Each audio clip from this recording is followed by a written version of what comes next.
Hello student आजिर এই ভিডিওটোত আমি class 3 Assam জাতীয় বিদ্যালয়ৰ অসমীয়াৰ পাঠ 11 সাথৰ ভঙাৰ সাধু এই পাঠৰ প্ৰশ্নৰ উত্তৰবোৰ লৈ আহিছো। এই পাঠৰ গটেখিনি প্ৰশ্নৰ উত্তৰ আজি আমি এই ভিডিওটোত আলোচনা কৰিম।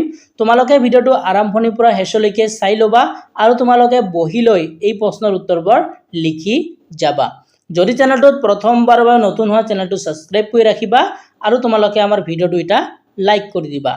তেনেহলে আজিৰ ভিডিওটো আমি স্টাৰ্ট কৰিছো। পাঠটোৰ নাম হল সাথৰ ভঙাৰ সাধু পাঠ 11। এতিয়া আমি ইয়াৰ প্ৰশ্নৰ উত্তৰবোৰ লৈ আগবাঢ়িছো। তোমালোকক প্ৰথমতে দিয়া আছে পঢ়া আৰু লিখা, তো তোমালোকে এইবাৰ পঢ়িবা, ঠিক আছে। আঞ্জা, ৰঞ্জন, নিকুঞ্জ, চম্পা, চম্পক, সম্পৰ্ক, জ্ঞান, বিজ্ঞান, অভিজ্ঞান, দুষ্ট, সৃষ্টি, সৃষ্টিকৰ্তা। তোমালোকে এইদৰে এইবোৰ পঢ়িবা আৰু লিখিবা। তোমালোকক 1 নম্বৰ প্ৰশ্নটো দিয়া আছে মিলাই লিখা। তোমালোকক মিলাই লিখিব কৈছে। তো তোমালোকক প্ৰথমটো দিয়া আছে পানী, তো এই পানীটো মিলিব জলৰ লগত, ঠিক আছে। মানে পানীৰ আৰু এটা নাম কি হয়, জল হয়। তো ইয়াতে কি লিখিছে, ইয়াতে জল লিখি দিছে। তো ইয়াৰ পৰা আমি বুজি পালো যে এইটো আমাক কি দিছে, সমাৰ্থক শব্দ দিছে, ঠিক আছে। তাৰ পিছত বাকিবোৰ আমাক লিখিব কৈছে। তো ইয়াতে আমাক দিয়া আছে চিত্ৰ। তো চিত্ৰটো কাৰ লগত মিলিব, তো চিত্ৰটো মিলিব ছবিৰ লগত, ঠিক আছে। চিত্ৰটো মিলিব ছবিৰ লগত, তো তোমালোকে ইয়াতে ছবি লিখিবা। তাৰ পিছতো দিয়া আছে বৰহি, তো এই বৰহিটো মিলিব তোমালোকৰ জুইৰ লগত, তো তোমালোকে ইয়াতে কি লিখিবা, জুই লিখিবা। তাৰ পিছতো তোমালোকক দিয়া আছে ঠাণ্ডা, ঠিক আছে। তো এই ঠাণ্ডাটো কাৰ লগত মিলিব, চেঁচাৰ লগত মিলিব, তো তোমালোকে ইয়াতে কি লিখিবা, চেঁচা লিখিবা। তাৰ পিছতো দিয়া আছে তোমালোকক কৰ্ম, তো এই কৰ্মটো মিলিব কামৰ লগত, তো তোমালোকে ইয়াতে কি লিখিবা, কাম লিখিবা। তাৰ পিছতো দিয়া আছে লন, তো এই লনটো কাৰ লগত মিলিব, এইটো মিলিব নিমখৰ লগত, তোমালোকে ইয়াতে কি লিখিবা, নিমখ লিখিবা। তাৰ পিছতো তোমালোকক দিয়া আছে বাষ্প, তো এইটো কাৰ লগত মিলিব, বাষ্পটো মিলিব ভাপৰ লগত, তোমালোকে লাজ যিটো খালি ঠাই আছে ইয়াতে কি লিখিবা, ভাপ লিখিবা। তো তোমালোকে এনেকৈ মিলাই লিখিবা। আশা কৰিছোঁ তোমালোকে এইটো বুজি পালা আৰু মই তোমালোকক স্ক্ৰীনত উত্তৰবোৰ দি দিম, তোমালোকে এইবোৰ ধুনীয়াকৈ লিখি ল'বা। আশা কৰিছোঁ তোমালোকে লিখি ল'লা। এতিয়া আমি তাৰ পিছৰ প্ৰশ্নবোৰলৈ আগবাঢ়িছোঁ। তোমালোকক 2 নম্বৰত দিয়া আছে বুজা আৰু লিখা। প্ৰথমটো দিয়া আছে গাঁও, তো ইয়াতে তোমালোকক লিখি দিছে গাঁৱলীয়া। বাকীবোৰ দিয়া আছে চহৰ, নগৰ, দেওবাৰ। এতিয়া আমি তোমালোকক এই প্ৰশ্নবোৰৰ উত্তৰ দিম। তাৰপিছত 2 নম্বৰ প্ৰশ্নবোৰ যিবোৰ আছে বুজা আৰু লিখা, তো প্ৰথমটো তোমালোকক লিখি দিছিল গাঁও, গাঁৱলীয়া। তো তাৰপিছতো দিয়া আছে চহৰ, তো এইটো কি হ'ব, চহৰীয়া। তাৰপিছতো দিয়া আছে নগৰ, এইটো কি হ'ব, নগৰীয়া। তাৰপিছতো দিছে দেওবাৰ, তো এইটো কি হ'ব, দেওবৰীয়া। তোমালোকে এইদৰে লিখি ল'বা। আশা কৰিছোঁ তোমালোকে লিখি ল'লা। এতিয়া আমি তাৰ পিছৰ প্ৰশ্নবোৰলৈ আগবাঢ়িছোঁ। আশা কৰিছোঁ 2 নম্বৰ প্ৰশ্নবোৰৰ উত্তৰ লিখি ল'লা। তাৰপিছত তোমালোকক 3 নম্বৰ প্ৰশ্নবোৰ কি দিয়া আছে চোৱা। 3 নম্বৰত দিয়া আছে প্ৰথমে কোৱা, তাৰ পাছত লিখা। ক নম্বৰটো দিয়া আছে ঋষিৰ দেওবৰীয়া প্ৰিয় কামটো কি। ক নম্বৰটো দিয়া আছে জুৰি বাইদেউকে কলেজত কি পঢ়িছিল। এনেকৈ তোমালোকক প্ৰশ্নবোৰ দিয়া আছে। এতিয়া মই তোমালোকক এই 3 নম্বৰ প্ৰশ্নবোৰৰ উত্তৰ দিম। 3 নম্বৰ প্ৰশ্নটো দিয়া আছে প্ৰথমে কোৱা, তাৰপিছত লিখা। ইয়াৰ ক নম্বৰ প্ৰশ্নটো কি দিয়া আছে, ঋষিৰ দেওবৰীয়া প্ৰিয় কামটো কি।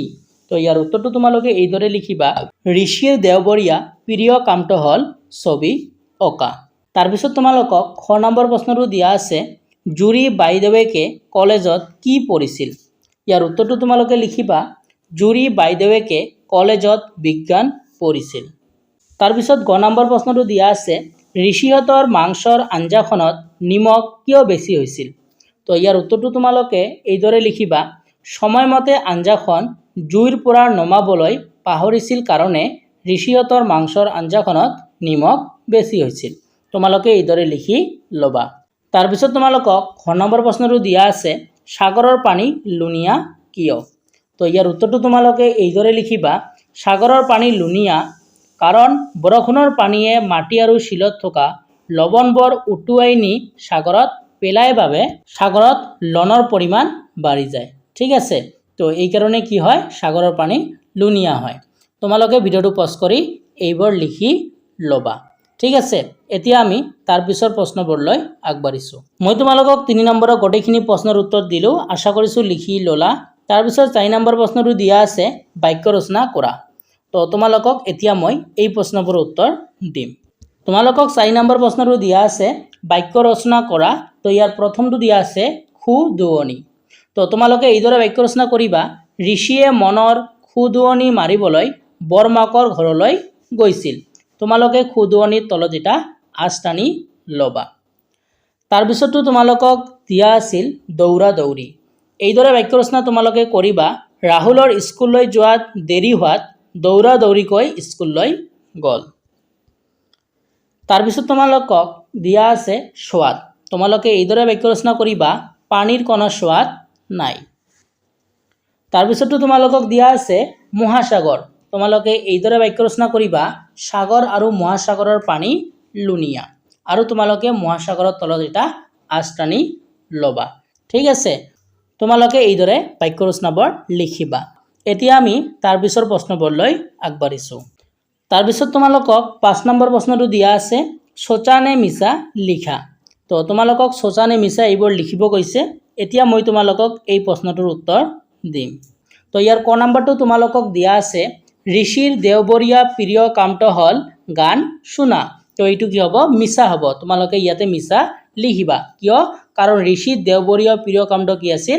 ছবি অঁকা আছিল। তাৰপিছত খ নম্বৰটো দিয়া আছে ঋষিৰ বাইদেউকে কলেজত বিজ্ঞান পঢ়িছিল। হয়, এইটো আমি পঢ়ি আহিলোঁ। তো এইটো কি হ'ব? সঁচা হ'ব। তোমালোকে সঁচা লিখিবা। তাৰপিছত গ নম্বৰটো দিয়া আছে বৰমাকে ঋষিক এগিলাচ ঠাণ্ডা গাখীৰ খাবলৈ দিছিল। তো এইটো মিছা কথা। তো তোমালোকে ইয়াতে কি লিখিবা? মিছা লিখিবা। মই স্ক্ৰীনত উত্তৰবোৰ দি দিম, তোমালোকে ভিডিঅ'টো পজ কৰি লিখি ল'বা। 6 নম্বৰটো তোমালোকক দিয়া আছে ডাঙৰ ডাঙৰকৈ পঢ়া। তো এইবোৰ তোমালোকক ডাঙৰ ডাঙৰকৈ পঢ়িব কৈছে। সাগৰৰ পানী লুণীয়া, নদ নদীৰ পানী বৈ গৈ সাগৰত পৰেগৈ, বংগোপসাগৰ ভাৰতবৰ্ষৰ দক্ষিণ পূব দিশত আছে। তোমালোকক ডাঙৰ ডাঙৰকৈ পঢ়িবলৈ কৈছে। তাৰপিছত 7 নম্বৰ প্ৰশ্নবোৰ দিয়া আছে ভাবা আৰু উত্তৰ উলিওৱা। ইয়াৰ ক নম্বৰটো দিয়া আছে জলত জন্ম স্থলত বাস, মাকে চুলেই হয় সৰ্বনাশ। তো মই তোমালোকক ইয়াৰ উত্তৰবোৰ দেখাই দিম। আগত আমি প্ৰশ্নবোৰ চাওঁ। খ নম্বৰটো দিয়া আছে ইহে সিহে পিঠি চেকি আঞ্জা খুৱাই কিহে। গ নম্বৰটো দিয়া আছে গভীৰ নদী শুকাই গ'ল, বকুল ফুল ফুলি ৰ'ল। খ নম্বৰটো দিয়া আছে মিহি মিহি খচ নাই তাৰ নাৰী, কি জীৱ সি যাৰ আছে জিভাত দাড়ি। তো এতিয়া মই তোমালোকক এই যিটো 4টা দিয়া আছে ভাবা আৰু উত্তৰ উলিওৱা, এইবোৰৰ উত্তৰ মই তোমালোকক দিম। তো 7 নম্বৰ যিবোৰ প্ৰশ্ন আছিল, তো ইয়াৰ ক নম্বৰ উত্তৰটো হ'ব তোমালোকৰ নিমখ। ঠিক আছে, এইদৰে লিখিবা। খ নম্বৰটো হ'ব কেৰাহী। তাৰপিছত গ নম্বৰটো হ'ব ভাত আৰু খ নম্বৰটো হ'ব কুম জেলেকুৱা। ঠিক আছে, তোমালোকে এইদৰে উত্তৰবোৰ লিখিবা। মই তোমালোকক আজিৰ এই ভিডিঅ'টোত পাৰ্ট 11 এই পাৰ্টটোৰ গোটেইখিনি প্ৰশ্নৰ উত্তৰ লিখি দিলোঁ। আশা কৰিছোঁ তোমালোকে ভিডিঅ'টো পজ কৰি এই প্ৰশ্নৰ উত্তৰবোৰ লিখি ল'লা। যদি ভিডিঅ'টো ভাল পালা ভিডিঅ'টোত এটা লাইক কৰি দিবা আৰু ভিডিঅ'টো তোমাৰ বন্ধুবৰ্গলৈ শ্বেয়াৰ কৰি দিবা আৰু তোমালোকে কমেণ্ট কৰিবা। আৰু যদি চেনেলটোত প্ৰথমবাৰৰ বাবে নতুন হোৱা চেনেলটো ছাবস্ক্ৰাইব কৰি ৰাখিবা। তেনেহ'লে নতুন এটা ভিডিঅ'ৰ লগত তোমালোকৰ লগত পুনৰ দেখা দেখি হ'ম। ভিডিঅ'টো চোৱাৰ কাৰণে তোমালোকক ধন্যবাদ জনাইছোঁ।